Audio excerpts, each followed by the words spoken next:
ಅಪರಾಧ ಜಗತ್ತಿನ ಅನಾವರಣ FIRಗೆ ಸ್ವಾಗತ. ನಾನು ಸಂದೀಪ್ ಮೇಲುಗಿರಿ.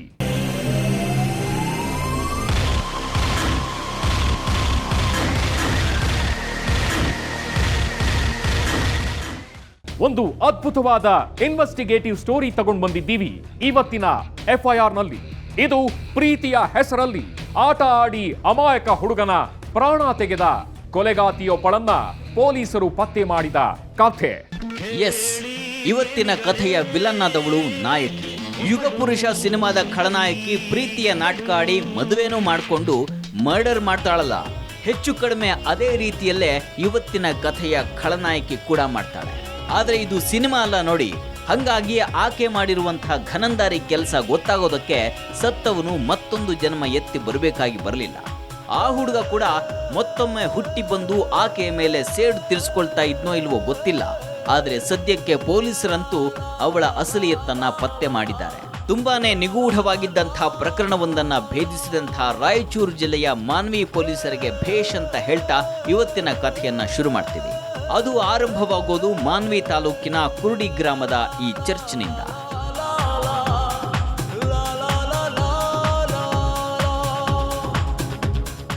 ಮೆಥೋಡಿಸ್ಟ್ ದೇವಾಲಯ ಅಂತ ಕರೆಸಿಕೊಳ್ಳುವಂತಹ ಕುರುಡಿ ಗ್ರಾಮದ ಈ ಚರ್ಚು ದುರ್ಘಟನೆಯೊಂದಕ್ಕೆ ಸಾಕ್ಷಿಯಾಗಿದ್ದು ಇಲ್ಲಿಗೆ 8 ತಿಂಗಳ ಹಿಂದೆ, ಅಂದ್ರೆ 2015 ಸೆಪ್ಟೆಂಬರ್ ಕೊನೆಯ ವಾರದಲ್ಲಿ ನಡೆದಂತಹ ಘಟನೆ ಅದು.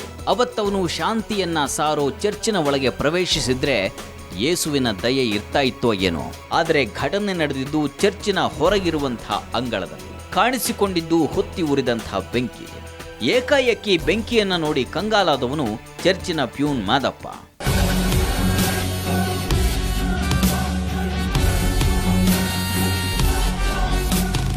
ಈ ಮುದುಕನಿಗೆ ಅದ್ಯಾಕೋ ಹೊತ್ತಿ ಉರಿಯುವಂತಹ ಧಗೆಯನ್ನು ನೋಡಿ ಒಬ್ಬನೇ ಹತ್ರ ಹೋಗೋ ಧೈರ್ಯ ಆಗ್ಲಿಲ್ಲ ಅನ್ಸತ್ತೆ. ಒಂದ್ ವೇಳೆ ಆತ ಬೆಂಕಿ ಕಂಡ ತಕ್ಷಣ ಅಲ್ಲಿಗೆ ಹೋಗಿದ್ರೆ ಪೊಲೀಸರು ಇಷ್ಟು ಕಷ್ಟ ಪಡ್ಬೇಕಾಗಿರ್ಲಿಲ್ವೇನೋ. ಆದ್ರೆ ಅವರು ಊರ ಜನರನ್ನೆಲ್ಲ ಸೇರಿಸ್ಕೊಂಡು ಬೆಂಕಿ ಹತ್ರ ಬರೋ ಹೊತ್ತಿಗೆ ಆತ ಬೆಂದು ಹೋಗಿದ್ದ. ಮನೇಲಿ ಮಕ್ಕಂಡಿದ್ದ ಏನೋ ಬೆಂಕಿ ಹತ್ತದ ಅಂತ ಫೋನ್ ಮಾಡಿದ್ರು. ಆ ಫೋನ್ ಮುಖಾಂತರ ನೋಡಿ ನನಗೆ ಭಯ ಆಯ್ತು. ಎಲ್ಲ ನೆಡ್ಸ್ಕೊಂಬರಟ್ಕಲ್ಲ ಹಿಂಗೆ ರೌಂಡ್ ಹಾಕ್ಕೊಂಬರಟ್ಕಲ್ಲ 4 ಗಂಟೆ ಆಯ್ತು. ಆದ್ರೂ ಶವ ಸಂಪೂರ್ಣ ಕಪ್ಪಿಟ್ಟಿರ್ಲಿಲ್ಲ. ಎಲ್ಲರೂ ಸೇರಿ ನೀರು ಹಾಕಿ ಬೆಂಕಿಯನ್ನ ಆರಿಸಿದ್ರಾದ್ರೂ ಆತ ಬದುಕುಳಿಲಿಲ್ಲ. ಅಷ್ಟಕ್ಕೂ ಅಲ್ಲಿ ಬೆಂಕಿ ಹಚ್ಚಿದ್ದೇ ಹೆಣಕ್ಕೆ. ಈ ಅರೆ ಬೆಂದ ಶವ ಯಾರದ್ದು ಅನ್ನೋದನ್ನ ಪತ್ತೆ ಮಾಡೋದೇ ಪೊಲೀಸರ ಮುಂದಿರುವಂತಹ ದೊಡ್ಡ ಸವಾಲಾಗಿತ್ತು. ಶವ ಅಂತೂ ಗುರ್ತು ಹಿಡಿಯಲಾಗದ ಸ್ಥಿತಿಯನ್ನ ತಲುಪಿಬಿಟ್ಟಿತ್ತು. ಕೊನೆಗೆ ಹೆಣ ಎತ್ತೋ ಹೊತ್ತಿಗೆ ಆತನ ಕಿಸೆಯಲ್ಲಿರುವಂತಹ ಅರೆಸುಟ್ಟ ಪರ್ಸ್ ಸಿಕ್ಕಿತ್ತು. ಅದರಲ್ಲಿ ಕಾಣಿಸಿದ್ದು ಒಂದು ಫೋಟೋ ಮತ್ತು ಒಂದು ಚೀಟಿಯಲ್ಲಿ ತೆಲುಗಿನ ಅಕ್ಷರಗಳು. ಅವಷ್ಟನ್ನೇ ಇಟ್ಕೊಂಡು ತನಿಖೆಯನ್ನ ಶುರು ಮಾಡಿದವರು ಮಾನ್ವಿಯ ಸರ್ಕಲ್ ಇನ್ಸ್ಪೆಕ್ಟರ್ ಪಂಪನಗೌಡ ಮತ್ತು SI ಕಾಂಬ್ಳೆ ನೇತೃತ್ವದ ತಂಡ.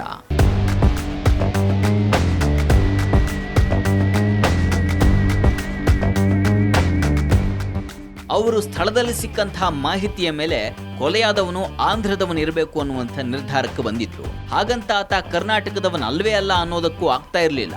ಸುತ್ತಮುತ್ತಲಿನ ಠಾಣೆಗಳಿಗೆ ಹುಡುಗನ ಫೋಟೋ ಕಳಿಸಿ ಮಿಸ್ಸಿಂಗ್ ಪ್ರಕರಣ ಬಂದಿದ್ಯಾ ಅಂತ ಹುಡುಕಿದ್ರು, ಸಿಗ್ಲಿಲ್ಲ. ಅಲ್ಲಿ ಅದು ಎಲ್ಲಾ ಕಡೆ ಓಡಾಡಿ ಆಂಧ್ರದ ಗುಂಟೂರಿನ ತೆನಾಲಿ ಗ್ರಾಮವನ್ನು ತಲುಪುತ್ತೆ. ಈ ರಾಯಚೂರಿನ ಚರ್ಚಿನ ಮುಂದೆ ಕೊಲೆಯಾದ್ನಲ್ಲ ಆತ ಆ ತೆನಾಲಿ ಗ್ರಾಮದ ಹುಡುಗ ಮಧುಕರ ಅಂತ.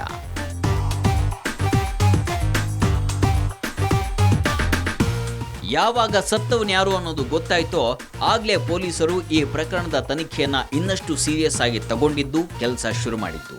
ಅದು ಅವರನ್ನ ಆಡಿಸಿದ್ದು ಅಷ್ಟಿಷ್ಟಲ್ಲ, ಅಷ್ಟು ಸುಲಭವಾಗಿ ಬಗೆಹರಿಯೋ ಥರವೂ ಇರಲಿಲ್ಲ ಈ ಕೇಸು. ರಾಯಚೂರಿನ ಮಾನ್ವಿ ಪೊಲೀಸ್ ಸ್ಟೇಷನ್ ವ್ಯಾಪ್ತಿನಲ್ಲಿ ಬರುವ ಕುರುಡಿ ವಿಲೇಜ್ನಲ್ಲಿ ದಿನಾಂಕ 28/9/2015 ಒಂದು ಡೆಡ್ ಬಾಡಿ ಸಿಕ್ಕಿದ ಮೇಲೆ ಒಂದು ಮರ್ಡರ್ ಕೇಸ್ ರಿಜಿಸ್ಟರ್ ಆಗಿತ್ತು. ಈ ಡೆಡ್ ಬಾಡಿನ ಐಡೆಂಟಿಫಿಕೇಷನ್ ಮಾಡಲಾಗಿ ಮಧು ಅಂತ 23 ವಯಸ್ಸು, ರೆಸಿಡೆಂಟ್ ಆಫ್ ತೆನಾಲಿ ಗುಂಟೂರು ಜಿಲ್ಲೆ ಅಂತ ಗೊತ್ತಾದ ಮೇಲೆ CPI ಮಾನ್ವಿನ ನೇತೃತ್ವದ ತಂಡ ರಚನೆ ಮಾಡಲಾಗಿತ್ತು. ಮಾನ್ವಿಯ ಕುರುಡಿ ಗ್ರಾಮದಲ್ಲಿ ಆಂಧ್ರದ ತೆನಾಲಿ ಗ್ರಾಮದ ಯುವಕ ಯಾಕೆ ಮರ್ಡರ್ ಆದ? ಅವನಿಗೂ ಈ ಊರಿಗೂ ಲಿಂಕ್ ಇದೆಯಾ?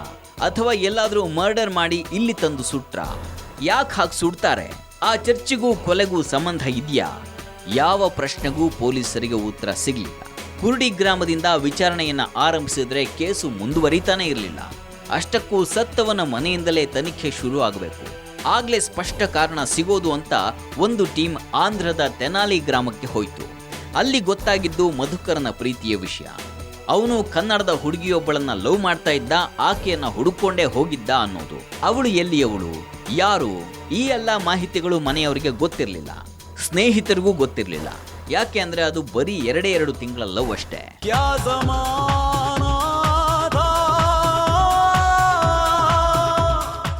ಮಧು ಯಾರನ್ನ ಪ್ರೀತಿಸ್ತಾ ಇದ್ದ, ಆ ಪ್ರೀತಿಗೂ ಅವನ ಶವ ಸಿಕ್ಕಂಥ ಕುರುಡಿ ಗ್ರಾಮಕ್ಕೂ ಲಿಂಕ್ ಇದೆಯಾ? ತಲೆ ಕೆಡಿಸಿಕೊಂಡಂಥ ಪೊಲೀಸರಿಗೆ ಸಹಾಯ ಆಗಬಹುದು ಅಂತ ಅನಿಸಿದ್ದು ಹುಡುಗನ ಮೊಬೈಲ್ ನಂಬರ್ನಿಂದ.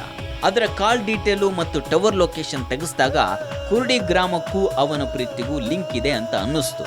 ಯಾಕೆಂದ್ರೆ ಆತನ ಮೊಬೈಲ್ ಸ್ವಿಚ್ ಆಫ್ ಆಗಿದ್ದು ಅಲ್ಲೇ. ಜೊತೆಗೆ ಆ ಗ್ರಾಮದ ಲೊಕೇಶನ್ ನಿಂದಾನೇ ಒಂದು ನಂಬರ್ಗೆ ಆತ ಕಾಂಟ್ಯಾಕ್ಟ್ ನಲ್ಲಿದ್ದ. ಆದ್ರೆ ಆ ನಂಬರ್ ಯಾರದ್ದು? ಅಡ್ರೆಸ್ ತೆಗೆಸಿ ನೋಡಿದ್ರೆ ಅದು ಕುರುಡಿ ಗ್ರಾಮದ್ದೇ ಅಲ್ಲ, ಬೇರೆ ಯಾವುದೋ ಊರು, ಯಾವುದೋ ಅಡ್ರೆಸ್ಸು.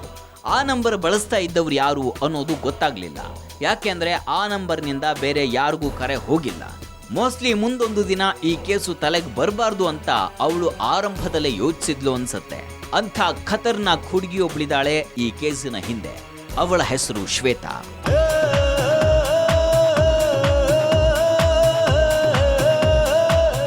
ಈಕೆ ಹೆಸರು ಮಾತ್ರ ಶ್ವೇತಾ, ಮನಸ್ಸು ತುಂಬಾನೇ ಕೊಳಕು. ಇದರ ಅರಿವೇ ಇಲ್ಲದಂಥ ಮಗಳನ್ನ ಮುದ್ದಾಗಿ ಸಾಕಿದವನು ಮಾನ್ವಿ ತಾಲೂಕಿನ ಕುರುಡಿ ಗ್ರಾಮದ ಸ್ವಾಮಿದಾಸ.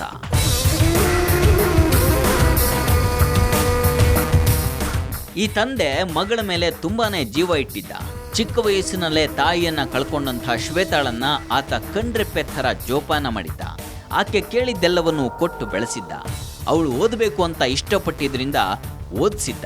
ಬಿಕಾಂ ಪದವಿಯನ್ನು ಮುಗಿಸಿದಂಥ ಶ್ವೇತಾ ಕೊನೆಗೆ ಬ್ಯಾಂಕ್ ಎಕ್ಸಾಮ್ ಕಟ್ಟೋ ಬಯಕೆಯನ್ನ ವ್ಯಕ್ತಪಡಿಸಿದಾಗ ಅದಕ್ಕೂ ಸರಿ ಅಂತ ಹೇಳಿದ್ದ. ಒಟ್ಟಿನಲ್ಲಿ ಶ್ವೇತಾ ಬಯಸಿದ್ದೆಲ್ಲವೂ ಆ ಮನೆಯಲ್ಲಿ ನಡೀತಾ ಇತ್ತು. ಸ್ವಾಮಿದಾಸ ಮಗಳಿಗೋಸ್ಕರ ಅದೇನ್ ಮಾಡೋದಕ್ಕೂ ಸಿದ್ಧ ಇದ್ದ. ಆತನದ್ದು ಮಗಳಿಂದ ಒಂದೇ ಬಯಕೆ, ಅವಳು ಈ ಹುಡುಗ ಚಿನ್ನುವನ್ನ ಮದುವೆ ಮಾಡ್ಕೋಬೇಕು ಅಂತ. ಇವನು ಶ್ವೇತಾಳ ಸೋದರ ಮಾವ. ಆತನಿಗೂ ಶ್ವೇತಾಗೂ ಲಗ್ನ ಮಾಡೋದು ಅಂತ ಚಿಕ್ಕಂದಿನಲ್ಲೇ ಮಾತಾಗಿತ್ತು. ನಂತರ ಶ್ವೇತಾ ಓದಿ ಡಿಗ್ರಿ ಮಾಡಿ ಕೆಲಸ ಮಾಡೋ ಮಟ್ಟಕ್ಕೆ ಹೋದ್ರೂ ಅವರ ಮಾತನ್ನ ಅವರು ಉಳಿಸ್ಕೊಂಡಿದ್ರು. ಶ್ವೇತಾ ಕೂಡ ಕೃಷಿಕ ಮಾವನನ್ನ ಮದುವೆ ಮಾಡ್ಕೊಳ್ಳೋದಕ್ಕೆ ಒಲ್ಲೆ ಅಂದಿರ್ಲಿಲ್ಲ. ಆದ್ರೆ ಆಕೆ ತನ್ನನ್ನ ಮದುವೆ ಮಾಡ್ಕೋಬೇಕು ಅಂದ್ರೆ ಅವನನ್ನ ಮರ್ಡರ್ ಮಾಡುವಂತ ಹೇಳಬಹುದು ಅಂತ ಆ ಮಾವ ಕೂಡ ಅಂದ್ಕೊಂಡಿರ್ಲಿಲ್ವೇನೋ. ಒಟ್ಟಿನಲ್ಲಿ ಆ ಹುಡುಗಿ ಹಂತಕಿಯಾಗ್ಬಿಟ್ಲು. ಅದನ್ನ ಕೊನೆಗೂ ಪೊಲೀಸರು ಪತ್ತೆ ಮಾಡಿದ್ರು. ಬಯಲಾಯ್ತು ಈ ಹೆಮ್ಮಾರಿ ದೇಶ, ಪ್ರೀತಿ ಎಂಬ ಮುಖವಾಡ ಮಾಡಿದ್ದು ಮೋಸ.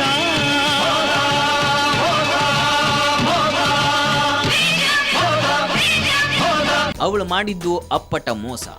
ಆಕೆ ಮಧುವನ್ನ ಊರಿಗೆ ಕರೆಸಿಕೊಳ್ತಾಳೆ.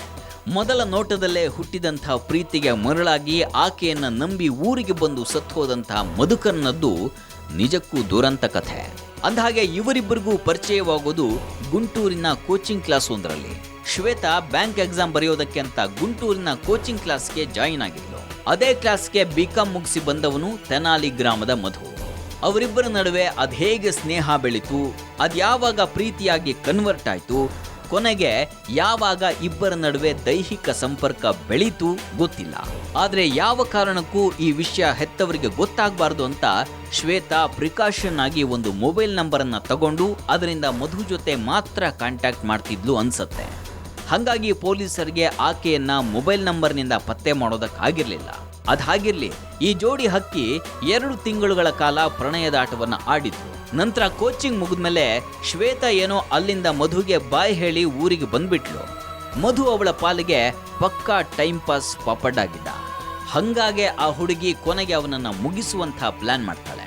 ಮಧು ಮತ್ತು ಶ್ವೇತಾ ಮಧ್ಯದಲ್ಲಿ ಪ್ರೀತಿನ ಸಂಬಂಧ ಇತ್ತು ಮತ್ತು ಮಧು ಮದುವೆ ಮಾಡಬೇಕು ಅಂತ ಒತ್ತಡ ತಂದ ಮೇಲೆ ಇವರಿಗೆ ಒಪ್ಪಿಗೆ ಇರಲಿಲ್ಲ. ಹುಡುಗಿ ಮತ್ತು ಹುಡುಗಿನ ಕಡೆಯವರಿಗೆ ಒಪ್ಪಿಗೆ ಇರಲಿಲ್ಲ. May be it is A one side affair.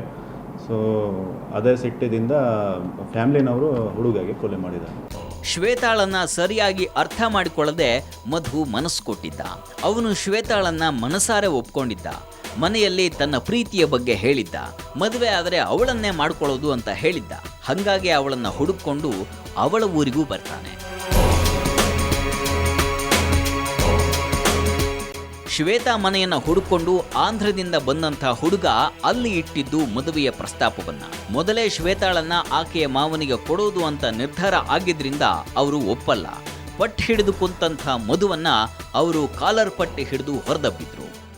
ಮದುವೆನ ಪ್ರಸ್ತಾವ ತಗೊಂಡು ಈ ಹಿಂದೆ ಸಹ ಭೇಟಿ ಮಾಡಿದ್ದು. ಫಸ್ಟ್ ಟೈಮ್ ಭೇಟಿ ಮಾಡುವಾಗ ಕೂಡ ಬೇಡ ಅಂತ ಹೇಳಿದರು. ಆಮೇಲೆ ಸೆಕೆಂಡ್ ಟೈಮ್ ಕೂಡ ಮದುವೆನ ಪ್ರಸ್ತಾವನೆ ಮಾಡುವಾಗ ಇವರು ವಿರೋಧ ಪಟ್ಟಿದ್ದಾರೆ. ಅಷ್ಟಾದ್ಮೇಲೆ ಮಧು ಬಂದ ದಾರಿಗೆ ಸುಂಕ ಇಲ್ಲ ಅಂದ್ಕೊಂಡು ಹೊರಟು ಬಿಟ್ಟಿದ್ರೆ ಇವತ್ತು ಬದುಕಿರ್ತಾ ಇದ್ನೋ ಏನೋ. ಶ್ವೇತಾ ಮತ್ತು ಅವನ ಪ್ರೀತಿಯ ನೆನಪನ್ನ ಸುಟ್ಟು ಭಸ್ಮ ಮಾಡಿಬಿಟ್ಟಿದ್ರೆ ಬದುಕಿರ್ತಾ ಇದ್ನೋ ಏನೋ. ಆದ್ರೆ ಅವನು ಶ್ವೇತಾಳನ್ನ ಹಿಡ್ಕೊಂಡಿದ್ದು ಇಬ್ಬರ ನಡುವೆ ದೈಹಿಕ ಸಂಬಂಧ ಇತ್ತಲ್ಲ. ಅದೇಗೆ ನೀನೀಗ ಹಿಂದೆ ಸರಿತೀಯ, ನೀನಾದ್ರೂ ಹೆತ್ತವರನ್ನ ಒಪ್ಸು ಅಂತ ಹೇಳಿದ್ದ. ಅಲ್ಲೇ ನೋಡಿ ಎಡವಟ್ಟಾಗಿತ್ತು. ಆ ಹುಡುಗಿ ತನ್ನ ಚೆಲ್ಲಾಟದ ಸತ್ಯ ಹೊರಬರಬಾರ್ದು ಅಂತ ನಿರ್ಧರಿಸಿ ಆತನನ್ನೇ ಕೊಲ್ಲಿಸುವಂತ ನಿರ್ಧಾರಕ್ಕೆ ಬಂದ್ಬಿಟ್ಲು. ಆಗ್ಲೇ ಅವಳು ಹೇಳಿದ್ದು ಮಾವ ಮರ್ಡರ್ ಮಾಡು ಅಂತ.